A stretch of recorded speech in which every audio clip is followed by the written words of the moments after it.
Yes, love is in the air. Welcome to the February edition of JSU's e-newsletter. My name is Rabbi Michael Rovinsky, and it's an honor to be able to greet you this month. I'd like to take a few moments to focus on the topic of love. Yes, February brings with it Valentine's Day, but I'd like to share with you what true love is. Not what you read in the novels and in the movies, but rather what does the Torah say? What does Judaism say about what true love is really all about? Our sages tell us that the essence of all marriages, the idea and meaning of true love, can be discovered by analyzing the very first marriage in the Torah, the marriage between Adam and Eve. The deeper sources explain that when the first human being was created, it was as if it was a male and female together. And then God said, "It is not good for man to be alone." So he cast a deep sleep on Adam and separated Eve from him. And then we had two entities, a male, Adam, and a female, Eve.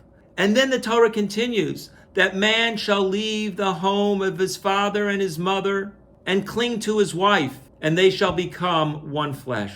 What's going on over here? If God wanted Adam and Eve to become one flesh, he should have left them that way. Why did he create them as one, separate them, and then command them to become one again? What's the Torah trying to teach us? What lesson is God trying to teach us through this institution of marriage? While there are many, I'd like to share this idea with you. The deeper sources explain that like the original human being that was created, God takes a single soul and divides it in two, with one half going into the male child at the time of conception and the other half going into the female child at the time of conception. And when the time comes for marriage, the two halves seek each other out and they become one again. But the question is, how do they become one? And the answer is through love. Not the love that we see portrayed on television, but rather a love that is based on the actual word, the meaning, the essence of the word ahava, which is the Hebrew word for love. Because you see, the root for the word ahava is hav, which means to give. And we learn from this that the only way to become one, the only way to develop a love is through giving.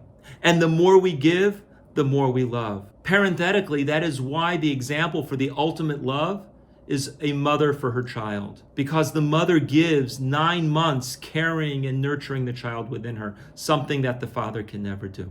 So by giving is how we achieve love. At the beginning of marriage, a couple are two separate, unique entities. And it is only when they begin to work on their character and their personalities and develop the ability to selflessly give to the other that the two become one. They reach a point where there is no longer a you and a me. There is only the greater I. The total merging of two unique, separate individuals into a greater one. As the story is told of the great sage of Jerusalem, Rabbi Aryeh Levine, when his wife had a foot ailment, he took her to the doctor and said, "Doctor, my wife's foot is hurting us." That is two becoming one. And that is the ideal marriage. By learning how to selflessly give to each other with no expectations in return. And that is why, perhaps out of all of God's creations, it is only humanity that was given the institution of marriage. That is why God separated the original human into male and to female. And that is why he places a half soul into each child. He is teaching us what the goal and relationship of marriage is all about.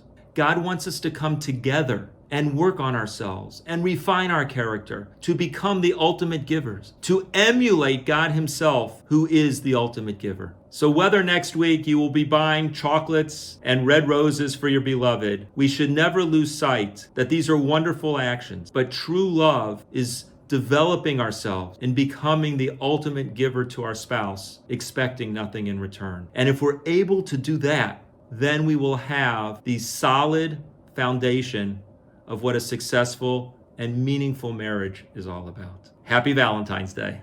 Thank you, and I look forward to seeing you next month.